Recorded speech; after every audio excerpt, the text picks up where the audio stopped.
Yes, सो अब हम discuss कर रहे हैं electric field due to electric field due to uniformly charged infinite plane sheet.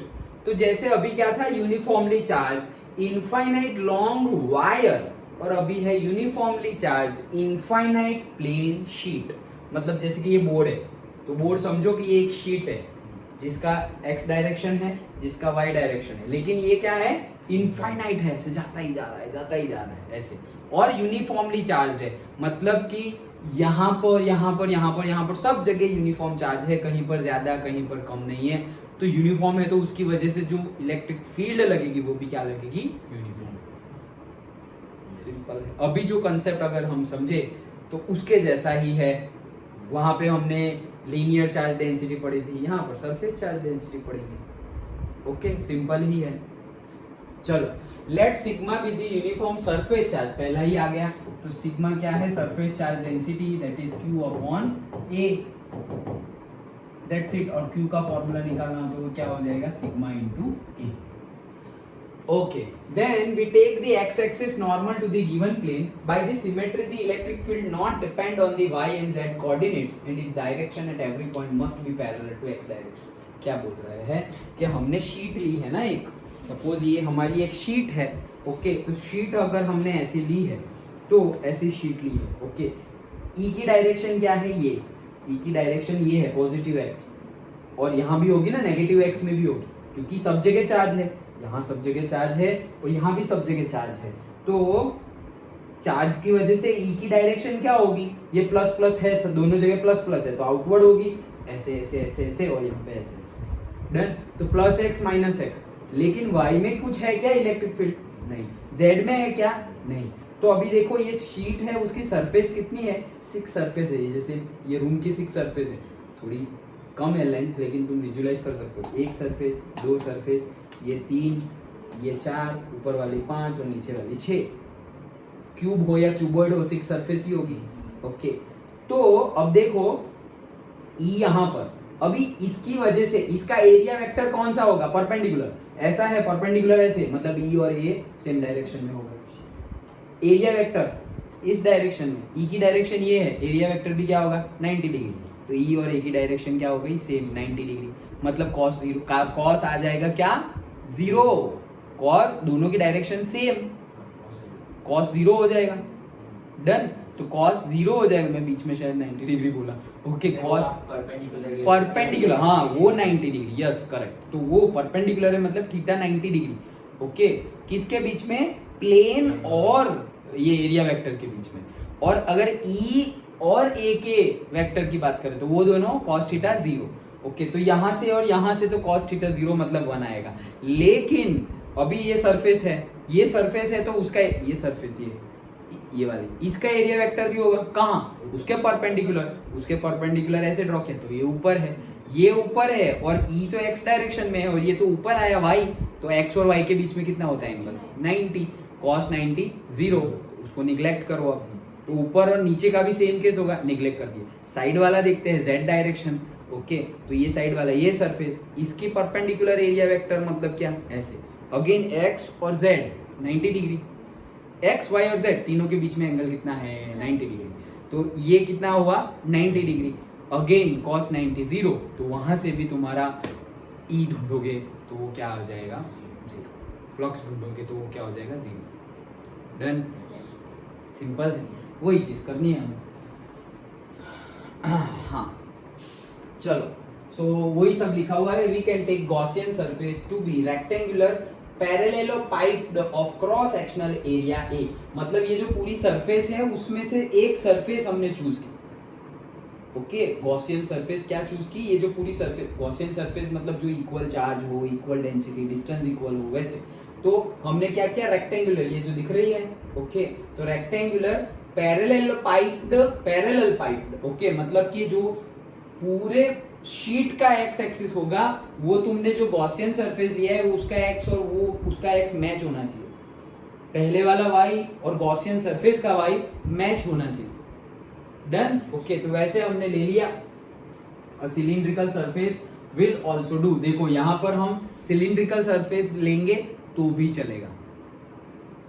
Cylindrical surface लेंगे तो भी चलेगा, क्यों? क्योंकि यहाँ पर भी इक्वल डिस्टेंस कहाँ आ रहा है, यहाँ पर भी इक्वल, ये तो हमने शीट ली है, तो शीट में तो मैंने सपोज पॉइंट यहाँ लिया, तो उसके तो डिस्टेंस अलग अलग हो जाएंगे, वो ऐसा थोड़ी सिलेंडर जैसे थोड़ी हो जाएगा कि सेम रेडियस आ, तो इसलिए हम यहाँ पर दूसरा लेना हो तो ले सकते हैं। As seen from the figure only two faces 1 and 2 contribute to the flux, वो तो हमने अभी डिस्कस किया, ये तो बाकी सब जीरो हो जाएगा। Yes, electric field lines are parallel to the other faces and they therefore do not contribute. The unit vector normal to the surface 1 is in minus x direction, दूसरे के लिए plus x, e delta s, ठीक है, add up कर लो, therefore net flux through the Gaussian surface क्या हो जाएगा 2EA, 2EA cos theta होता है, लेकिन cos थीटा क्या हो गया 1 हो गया, cos 0 1, तो एक आया, देखो अगेन वो माइनस है ये प्लस है, लेकिन वो तो डायरेक्शन बताने के लिए, मैग्नीट्यूड तो 2EA है, वैसे तुम ऐड करोगे तो डायरेक्ट ऐड करोगे तो प्लस माइनस कैंसिल मत कर देना। ओके, ये आया EA, वो भी आया माइनस EA, लेकिन टोटल नेट कितना आया फ्लक्स, अभी हमने वो एक न्यूमेरिकल किया 1.57 1.57, एक प्लस एक माइनस है तो कट नहीं किया ना हमने, क्या बोला 3.14 हुआ, क्यों? क्योंकि माइनस तो सिर्फ डायरेक्शन, फ्लक्स कहाँ से माइनस होगा यार, तो यहाँ पर भी वही चीज है, फ्लक्स कहाँ से माइनस होगा, तो EA दोनों को ऐड कर दोगे तो क्या हो जाएगा 2EA। ओके, तो वो 2EA हो गया, अब 2A हो गया, क्या फ्लक्स क्या हो गया 2EA, और दूसरा फ्लक्स कहाँ गया, दूसरा फ्लक्स है हमारा क्या Q अपॉन एप्सिलॉन नॉट, और ये Q क्या है, Q अभी हमने ये लिखा, देखो sigma A upon epsilon not, ये भी फाई, दोनों को भी कंपेयर कर दे तो क्या हो जाएगा 2EA is equals to sigma A upon epsilon naught, A क्या हो गया कट हो गया, एप्सिलॉन नॉट क्या आ गया 1/2, ई क्या आ गया 1/2, सिग्मा बाकी है ना, सिग्मा 2 एप्सिलॉन, डन, आया समझ, जैसा उसमें किया वैसा ही किया है, उसमें हमने क्या किया phi is equals to EDA cos theta, यहाँ पर भी हमने phi is equals to EDA, phi के दो फॉर्मूले लगाए, दूसरा formula Q by epsilon naught, उसमें Q कहाँ से लाए थे, लीनियर चार्ज डेंसिटी लैम्बडा के फॉर्मूला से, इसमें Q कहाँ से लाया है, सरफेस चार्ज डेंसिटी सिग्मा के ऊपर से, क्योंकि यहाँ पे सरफेस है, वहाँ पे एक लाइन थी, लीनियर था, ओके, यहाँ पर क्या है पूरी की पूरी सरफेस पर चार्ज है, पूरी की पूरी शीट पर चार्ज है, तो सरफेस चार्ज डेंसिटी होगी, तो वो क्या हो जाएगा Q अपॉन A, डन। फिर दोनों फाई को जैसे पहले कंपेयर किया था वैसे ही अभी कंपेयर किया, वहां पे L कट हो जा रहा था, यहाँ पर A कट हो गया और हमारा आंसर आ गया, सिंपल है, वो आ गया तो ये आ गया, वैसा ही बात है, और ये दोनों आ गए तो थर्ड वाला भी आ जाएगा, एन कैप भी आ गया।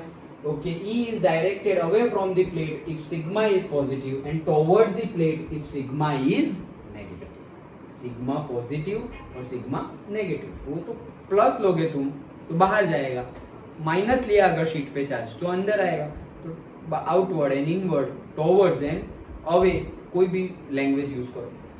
Okay, note that the above application of the Gauss law has brought out an additional fact, E is independent of X also, E किसके ऊपर इंडिपेंडेंट है, E किससे इंडिपेंडेंट है, X से भी इंडिपेंडेंट है, X कुछ भी हो, ओके, कितना भी हो फर्क पड़ता नहीं है, क्यों? क्योंकि यहाँ पर देखो ना कुछ है ही नहीं X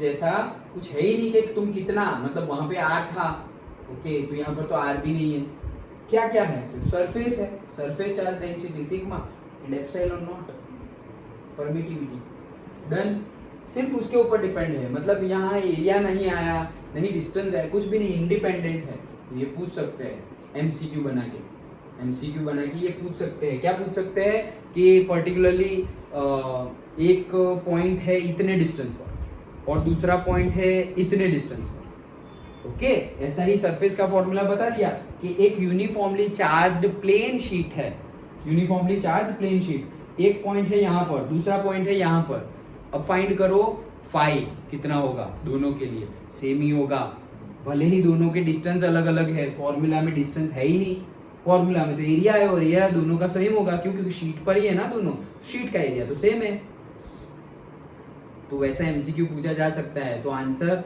भले ही ऐसा लगे कि सेम ना आए, पॉइंट अलग अलग है, लेकिन डिस्टेंस मैटर ही नहीं करता, एक छोटी सी लाइन अगर तुमने ध्यान से पढ़ी हो तो उसका तुम इजीली आंसर दे सकते हो। सेम डायरेक्टली टिक करना है, कोई कैलकुलेशन करनी नहीं है। डन। ओके, तो वो वैसे लाइन टू लाइन पढ़ने का मीनिंग ही ये है। हाँ, फॉर अ फाइनाइट, तो इसको एक्चुअली लाइन कर देना जब भी तुम मतलब डे टू डे, मतलब जब तुम पढ़ो टेक्स्ट बुक, जब भी ऐसा कुछ आए, तो उसको मैंने तुम्हें बुक बताई थी ना मेरी उस दिन। ओके, तो जब भी ऐसा कुछ आए अंडरलाइन कर दो, अदरवाइज बहुत ज्यादा इंपॉर्टेंट होगा ना तो वो तो बुक वाले ही ऐसे बोल्ड करके दे देते हैं, मतलब एनसीईआरटी में बोल्ड करके देते हैं, लेकिन हर जगह नहीं देंगे। हर जगह दिए तो तुम उतना ही पढ़ोगे और उनको फिर क्वेश्चन पूछने के लिए कुछ बाकी नहीं रहेगा, क्योंकि तुमने पढ़ा ही लिया है ऑलरेडी। यहाँ करके नहीं दिया मतलब क्या, अभी तुम सोचोगे सिर्फ बोल्ड वर्ड वाला देख लो तो वो अच्छा है, तो उसमें तुम्हारी नजर इस पर गिरेगी ही नहीं। लाइन टू लाइन पढ़ने वाले को फायदा होगा वो 1 मार्क्स का। Done. Okay, so for a finite larger plane sheet is approximately true in the middle region of the planar sheet away from the ends। again क्या बोल रहे हैं, उस केस में हमने इनफाइनाइटली लॉन्ग वायर लिया था, वैसे ही इस केस में हमने इनफाइनाइटली लॉन्ग शीट ली थी। तो लेकिन एक्चुअल केस में तो ऐसा कुछ होगा नहीं, तो उस केस में बोला था ना कि अगर सेंटर पे होगा तो ये फॉर्मूला वैलिड है, सेंटर से ऊपर नीचे जाओगे तो वैलिड नहीं है। तो वैसे ही अगर सेंटर पर तुमने गॉसियन सरफेस ली है, इनफाइनाइटली प्लेन शीट ऐसी है पूरी, ओके, और मैंने यहाँ सेंटर में गॉसियन शीट ले ली तो ये फॉर्मूला वैलिड है। लेकिन मैंने गॉसियन शीट यहाँ पर कोने में ले ली तो ये वैलिड नहीं है। क्यों? क्योंकि इनफाइनाइट शीट ली थी, अभी हमने इनफाइनाइट शीट तो एजम्पशन लिया था, यहाँ पर ऐसा कुछ होगा नहीं। अंडरस्टूड? पक्का समझ में आया? वो इसके पहले वाला डिटेल्ड में अगर हम समझे तो ये बहुत इजी हो जाता है। मैथमेटिक्स लिखना है ऐसे 4-5 सेंटेंस बीच बीच में लिख लो जो भी आए, अदरवाइज करना क्या है, फाई के 2 फॉर्मूलाज है, दूसरा एक फॉर्मूला लाइन डेंसिटी का, दूसरा एक फॉर्मूला सरफेस डेंसिटी का, okay, area density, surface density, area density, उसमें से दोनों फाई के फॉर्मूला निकालो, उसको कंपेयर कंपेयर करोगे तो ई का फॉर्मूला आ गया, बात खत्म। यही है मेन थियरी, तो इतनी ही है। बीच में राइटअप तुम्हें लिखना है और फिगर ड्रॉ करनी है, दैट्स इट। अंडरस्टूड? दिखने में भले ही बड़ा बड़ा लगे, इतना ही है। और बीच में तुम्हें स्टार्टिंग करनी है कि we are taking infinitely long sheet, plane sheet, uniformly charged, okay, और फिर सब बताओगे तुम कि अगर प्लस एस यूनिफॉर्मली चार्ज्ड है और हमने ई की डायरेक्शन ली है positive x and negative x direction, radial direction लोगे तो भी, तो वो क्या हो जाएगा, plus and minus x, therefore plus y minus y plus z minus z direction में कोई भी इलेक्ट्रिक फील्ड होगी नहीं। ये सब सेंटेंस में भर भर के लिखो और फिर मैथमेटिकली इतना लिखो, फिगर बना देनी है बीच में, बात खत्म। और फिर वो लास्ट में इंक्लूड करना जरूरी है। ये सब हमने एजम्पशन लेके किया था, infinitely long wire, infinitely long sheet, but in actual case there is not that much infinite object is not possible. Therefore, if we want to apply this equation, we have to select the Gaussian surface nearby the center area.